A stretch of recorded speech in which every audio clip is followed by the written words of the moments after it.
आप सभी को छठ महापर्व की हार्दिक शुभकामनाएं। आज की इस वीडियो में आप सभी जानेंगे कि छठ का महापर्व कब है, 27 अक्टूबर या फिर 28 अक्टूबर। साल 2025 में पहली बार व्रत उठा सकते हैं या नहीं, बाल किस दिन धोए जाएंगे और खरना नहाए खाए किस दिन रहेगा। तो चलिए जान लेते हैं संपूर्ण जानकारी। जैसा कि आप सभी जानते हैं कि छठ का महापर्व वैसे तो बिहार, यूपी, मध्य प्रदेश सहित कई राज्यों में बड़े ही श्रद्धा और विश्वास के साथ मनाया जाता है। और इतना ही नहीं, विदेशों में भी जो भी हिंदू भाई बहन रहते हैं वे सभी बड़े ही धूमधाम से छठ महापर्व को मनाते हैं। और जो भी भक्त छठ मैया की सच्चे मन से प्रार्थना करता है उनकी मनोकामनाएं अवश्य ही पूर्ण होती है।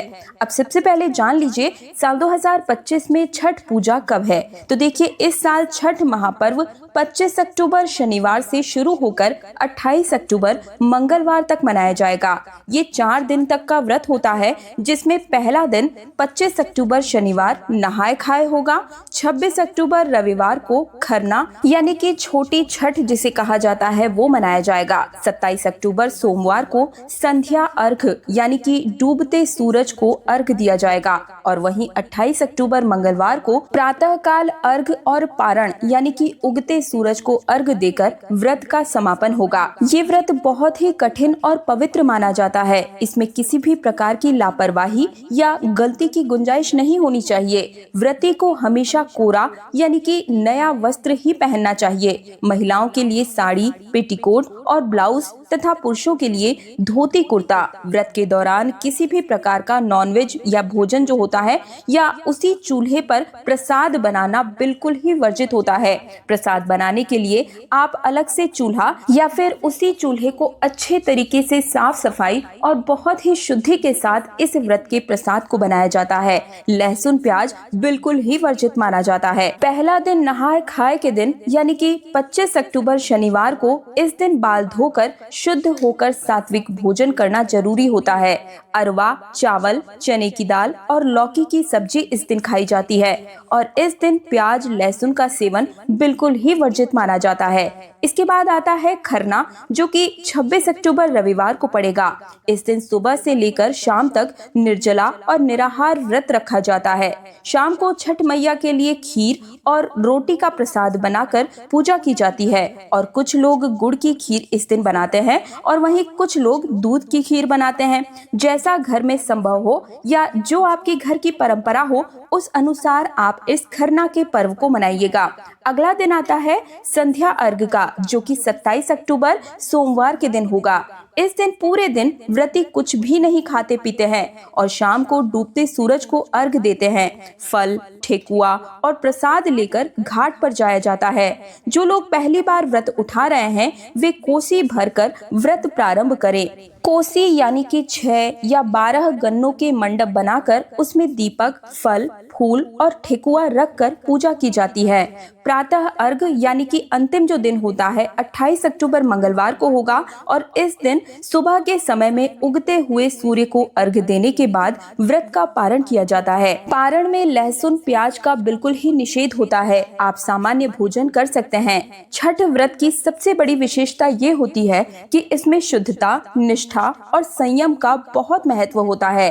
अगर आपके पास में कोई छठ व्रत कर रहा है तो उसकी मदद जरूर ही कीजिएगा, चाहे प्रसाद बनाने में हो या घाट सजाने में हो। कहा जाता है कि व्रती की सहायता करने से छठ मैया का आशीर्वाद प्राप्त होता है। और एक बात का ध्यान रखिएगा कि छठ व्रत में कभी भी झगड़ा, कलह, कलेश या अशुद्ध वचन नहीं बोलना चाहिए। पूरी श्रद्धा और शांति के साथ पूजा करनी चाहिए। अगर आप पहली बार इस व्रत को उठा रहे हैं तो डरने की जरूरत बिल्कुल भी नहीं है।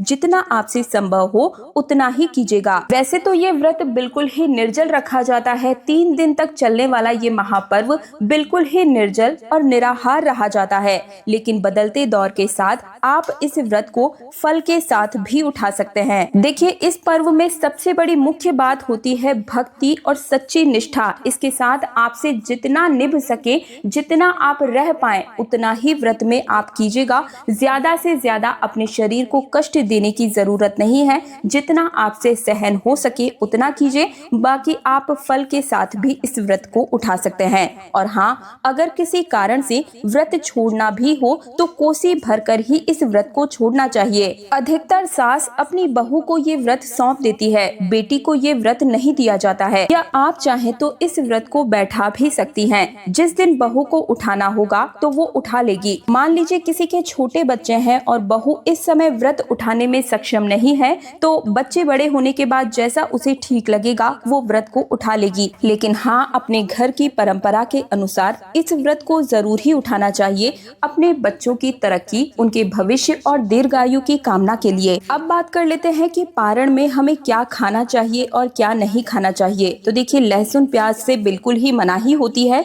आप चाहे तो पकौड़ी, चकौड़ी, चावल, कढ़ी, बरी सब कुछ खा सकते हैं। केवल आपको इधर नहाए खाए के दिन चावल खाना होता है, मतलब आप भोजन कर लेते हैं और अगले दिन खरना के दिन से ये व्रत शुरू हो जाता है। और अगले दिन षष्ठी तिथि के दिन आप डूबते सूरज को अर्घ देंगे और अगले दिन में आप उगते सूरज को अर्घ देने के बाद अपने व्रत को खोल सकते हैं। और बस यही जो 2 दिन होते हैं वो बिल्कुल निर्जल और निराहार होते हैं। तो यहाँ पर आपको थोड़ा सा अपने शरीर का भी ध्यान रखना होता है, प्लस आपको शुद्धि का बहुत ज्यादा इस दिन ध्यान रखना चाहिए। जो भी प्रसाद वगैरह बनाए उनमें शुद्धि का बहुत ज्यादा आपको ध्यान रखना चाहिए। निर्जल और निराहार रहने के बावजूद आपको इस दिन काम करना होता है, तो थोड़ा शरीर का आप जरूर ही ध्यान रखिएगा। अब बात कर लेते हैं कि इस साल आप व्रत उठा सकते हैं या नहीं। तो देखिए, आप लोग इस साल व्रत बिल्कुल ही उठा सकते हैं। कोसी भर कर पहली बार आप इस व्रत को उठाएं। बहुत सारी बहनें कहती हैं कि दीदी कोसी भरना जरूरी है क्या? तो जी बिल्कुल जरूरी होता है। छठ व्रत को आप बिल्कुल ही सीरियस लें, बिल्कुल मजाक नहीं होता है। इसमें बहुत ज्यादा नियमों का ध्यान रखना होता है, बदलाव नहीं करने चाहिए। जो आपके घर के नियम है सबसे पहले आप लोग वही कीजिएगा। डाला वगैरह अच्छे से सजा लीजिएगा। और अगर आपके यहाँ पर बांस का सूप लिया जाता है तो वो ले लीजिएगा। और अगर पीतल का सूप आप लेना चाहें तो हर साल नया खरीदने की आवश्यकता नहीं होती है, आप उसे भी ले सकते हैं। नारियल से अर्घ देते हैं सूर्य देवता को, और यही सब कार्य हम छठ पूजा के दिन करते हैं। और अब जान लेते हैं शुभ मुहूर्त के बारे में। तो देखिए, षष्ठी तिथि प्रारंभ होगी 27 अक्टूबर प्रातः काल 6:04 पर और षष्ठी तिथि का समापन होगा 28 अक्टूबर को प्रातः काल 7:59 पर। छठ महापर्व का पहला दिन यानी कि नहाए खाए की तिथि होगी 25 अक्टूबर को और खरना की तिथि होगी 26 अक्टूबर को। संध्या काल अर्घ दिया जाएगा 27 अक्टूबर शाम 5:40 पर और 28 अक्टूबर को उगते सूर्य को अर्घ देने के बाद 6:30 पर व्रत का पारण किया जा सकेगा। मान्यता है कि छठ पूजा के दिन व्रत रखकर सूर्य भगवान और छठी मैया की पूजा करने से संतान के सभी प्रकार के कष्ट दूर हो जाते हैं और कष्टों से रक्षा होती है।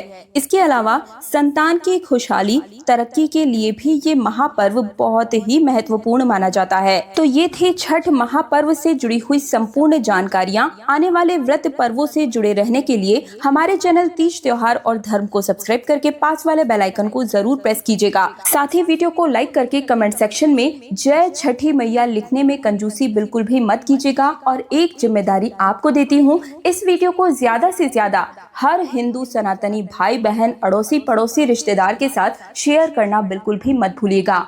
आज्ञा चाहूंगी आप सभी को छठ महापर्व की हार्दिक ढेरों शुभकामनाएं।